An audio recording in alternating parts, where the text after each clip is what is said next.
Today we're looking at something a little bit morbid, a Stormtrooper helmet that... Today we're looking at something that is in equal parts morbid and amazing. A Stormtrooper helmet that somebody made for me. This Stormtrooper helmet is awesome. Look at it. It's so cool. Look at the detail work on it. Oh man. And like I said, someone gave this to me. I didn't buy it. This was just a coworker. This guy made cosplay and did it really well. Basically a professional, and then had a job to support this hobby. Made an amazing Iron Man suit that I saw. The full getup, the whole thing. Several of them, like cosplays that he did, were just jaw-droppingly amazing. And we're talking about 3D printing one day. And then another time he just comes in and goes, "Here you go, Michael, I made this for you," and puts this down on my desk. And like, what?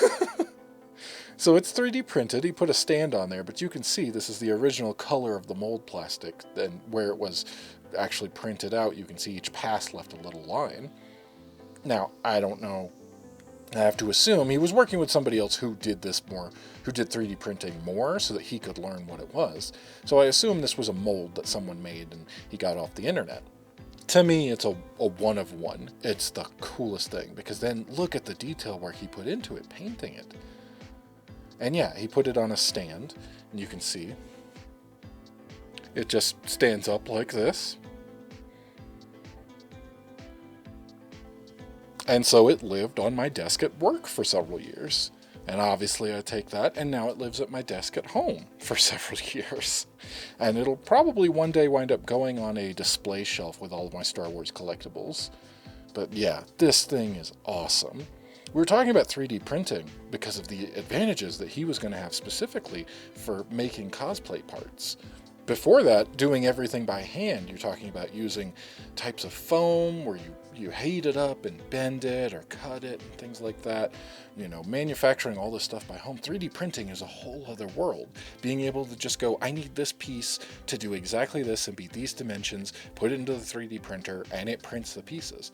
I am fascinated by 3D printers. I would love to be able to get my hands on one, but they are rather expensive.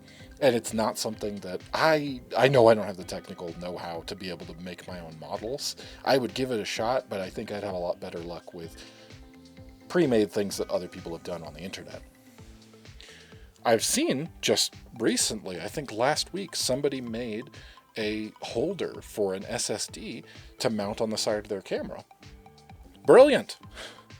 They make certain ones, but they're not the best, and you can't customize them. They're metal. I have one. That's how I'd mount my SSD on one of my cameras. But if I could make my own, if I could take someone's design and tweak it, or just print it what they have, and make things like that, that would be amazing. It'd be really cool. I also think I could use it for, Legos are amazing, and I have many of them, and I really enjoy building with them. How cool would it be to print your own custom pieces when you're like, I need something that goes between here and here, and something like that, and it would just be really cool. That's what I can say about it. So for all those reasons, this is just a short video on something that I really like. This thing is awesome. I was absolutely flabbergasted when he gave it to me.